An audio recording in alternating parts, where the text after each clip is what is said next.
Storytime about my creepy UPS driver. One day, when I was a junior in high school, I was home alone getting ready for cheer practice. I was just about to get in my car when I noticed the UPS truck pulling into my driveway. And this was during the holiday season, so UPS was taking in younger seasonal workers to help. The younger guy came out and gave me my package, so I thanked him and then I decided to wait inside for them to leave. I looked out my window and after about 5 minutes, they were still parked there. I didn't think much of it though because I thought they were just looking at the next houses they had to go to. After about 10 minutes, they finally left, so I decided to leave and go to cheer practice. About a week later, I was at a basketball game and had totally forgotten about the whole thing until I got an Instagram DM. It was some guy asking two of my creepy UPS driver. So I stopped answering his Instagram DMs and then he started to blow my phone up. Sent tons of DMs and tried to video chat so many times, so I decided to block him. He then added me on Facebook and did the same thing. After blocking him on there, I didn't hear from him for the rest of the night. But then the next day, he started calling my cell number. So I finally answered it, and he just went on about how he liked me so much and wanted a chance with me, and that he wanted to get married one day, and that we would have the cutest kids. Every time he drove by my house, he would film it and send me a video and tell me to come out to say hi to him. And if nobody was home, he would go around my deck and film inside my house. Or he'd just try to FaceTime me to let me know he was there. Even though he was in college and didn't even live in our town, he would go to all of our school events and try to talk to me. He would even text me after school to try to get me to meet him in the parking lot. He would also ask or say really weird things to me. But I'm not going to get into it because I don't want this video getting taken down. But this all continued for weeks until he finally stopped working for UPS. I left out a few things, but I wanted to fit this all into 2 parts, so let me know if you want more. Prom day gone wrong story time. In high school, my family was a bit tight on money. Usually I didn't eat and I would hang out in the library in order to avoid being questioned. As the school year came to an end, prom was coming up. I never had enough money for a prom dress, so I always turned down any offers to go, simply because I didn't want people to know that I couldn't afford a dress, let alone a ticket to get in. Between classes, as I walked through the cafeteria, I noticed there was a younger boy staring at me. One of his friends was nudging him, telling him to go ask her. Every time I saw him, I got the vibe that he was dark inside, so I did my best to avoid him at that point. Anyways, a week or so after prom, I heard some kids talking about something, almost whispering. Turns out he asked another girl to prom. She said yes, and when he showed up to her house, things did not go well. When he showed up, her father did not like his vibe. He told him that his daughter was not going to prom with him, unless he agreed to one condition. Prom date gone wrong, part 2. As mentioned in part 1, the girl who was asked on the date's father told her date he did not like him and that she could not go, unless he paid for half of her dress. Her date then told her he couldn't go, something came up and he would no longer be available. On prom night, he showed up at her house. While the family was sleeping, he cut a hole through the back door screen, and he unlocked the door with a knife. Her father heard noises downstairs. When he woke up, he saw her date. When asked, "What are you doing here?" he said, "I came to see you die," before charging at him with the weapon used to break into the house and a shovel. He managed to stab her father 7 times before his date's mother sent a warning shot into the air. They were able to subdue him and call the ambulance and police. From this night on, her father patrolled the house regularly every single night because the incident really impacted him. And this is the story about Story time. Someone tried to murder me on a school trip. So during my senior year, I started talking to this guy that we can call Tyler. And we all had to go on a school trip for a competition. During this, we had to stay in a hotel room and we were all assigned partners. Well, I didn't know this at the time, but I was actually assigned Tyler's ex-girlfriend. We can call her Penny. And when I found out she was his ex, I was like, you know what? Not a big deal. I'm probably just overthinking it, but she had a reputation for being psychotic. And I mean psychotic. Since we were all in close quarters, it didn't take her long to figure out that I was talking to her ex, and she went crazy on me. She basically threatened me by saying that if she ever saw me with him again, I wouldn't be coming home to my family. I still honestly didn't take her that seriously until the next day she saw us kissing, and she left the hotel room to buy throwing knives for when I got back. So when I reached the hotel room that day, she was yelling at me, threatening me, and then she took out one of the knives. Stay tuned for part 2 and follow me on Insta.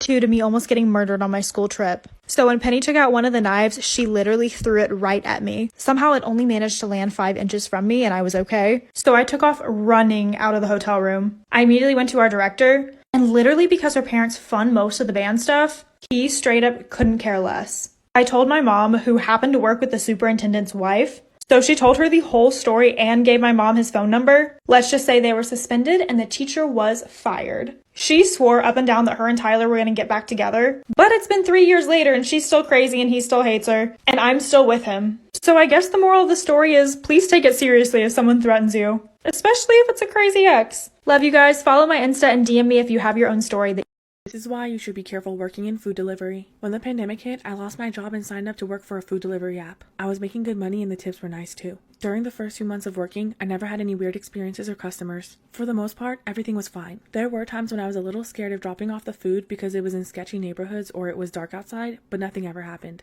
I started feeling confident in my position and I let my guard down. One night, I got a delivery request and the tip was bigger than the total order. When I looked at the details of how to drop it off, I realized why the tip was so big. The instructions asked if I could open the door and bring it inside of the house as they were bedbound and unable to walk to the door. I knew I shouldn't do it. It was super against company policy, but I had an aunt who was bedbound and it hit a soft spot. When I opened the door of the house, I was hit with the most vile stench that's ever hit my nose. I looked around and called out to the customer. It was silent for a few seconds. Suddenly, someone croaked out, "I'm back here, come on down." The voice came from a bedroom down the hallway that was pitch black. As I walked towards the room, my stomach was turning. I entered the room and put the order down, but I didn't see anyone. When I turned around to leave, suddenly a man appeared in front of me.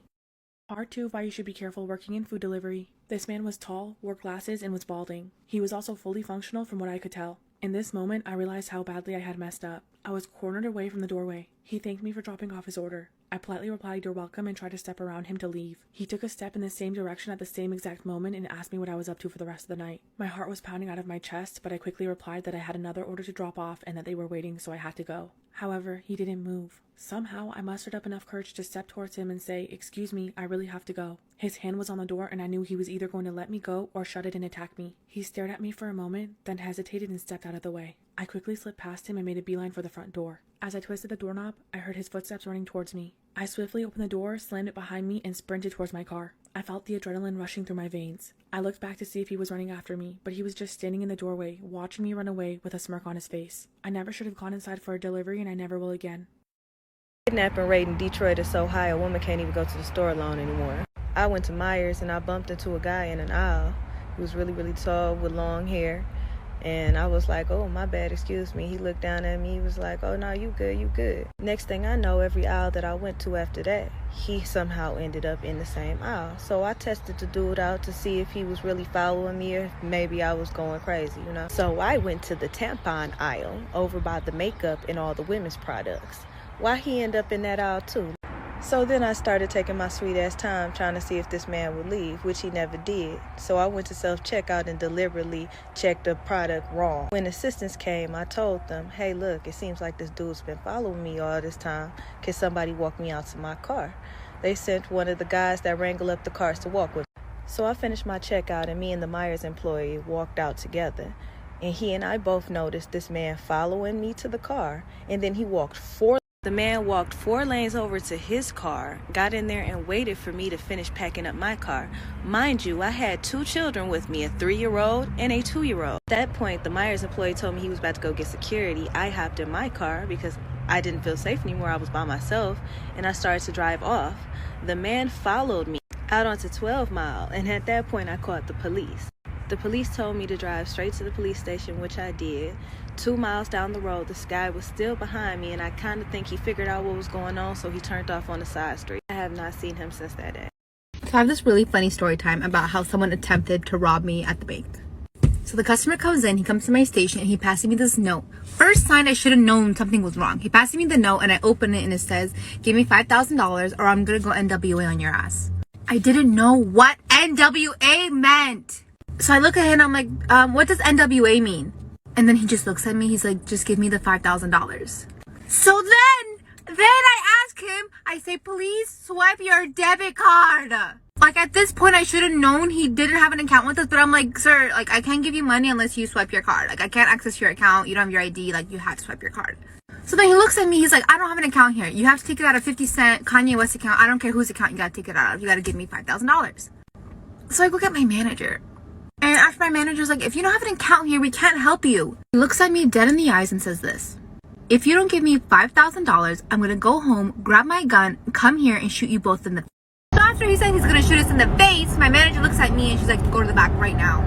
So on my way to the back, I'm hitting every single panic button I know that we have. And I'm just thinking like, what just happened? So So we're sitting in the back looking at the monitors, and he's standing there. We call the police, we call corporate, and it's been a good 20 minutes before the SWAT is surrounded by the bank building, and the guy is sitting there by himself. We evacuated everyone else in the bank.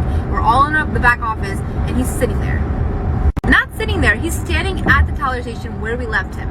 So then the SWAT team calls us, and they gave me the phone because it was my customer, and he's like, what is he wearing? What does he look like? So we give him the description, and like 2 minutes later, they bust in through the doors. Like 50 people come in with all fully loaded rifles, everything, and they put this guy down and they arrest him.